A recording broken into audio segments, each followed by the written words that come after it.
देखिए, हिंदी में एक शब्द है निराश। क्या अर्थ होता है, क्या मतलब होता है, विलोम शब्द क्या है, स्टूडियो में हिंदी इंग्लिश दोनों में एग्जाम्पल से समझ लेते हैं। निराश का अर्थ और मतलब समझिए, फिर विलोम शब्द समझते हैं। निराश का मतलब होता है नाउम्मीद, हताश, आशाहीन या मायूस को बोलते हैं निराश। मतलब होता है इंग्लिश में होपलेस, डिस्पेयर, डिस्पेरेट, डिस्पेयरिंग।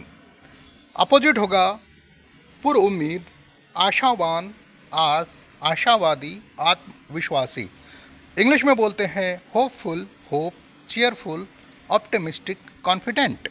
समझते हैं एग्जाम्पल से। जनरली बोलेंगे तो प्रयोग करेंगे सेंटेंसेस में, मैं तुम्हारे रवैये से निराश हूं। I am disappointed with your attitude. तो यहाँ पर देखिए, डिसअपॉइंटेड का मतलब भी होता है निराश।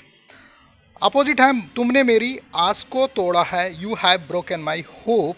तो होप का मतलब आस, उम्मीद, जो कि निराश का अपोजिट है। ठीक है दोस्तों, बस आज के लिए इतना ही। Thanks for watching Educare desk.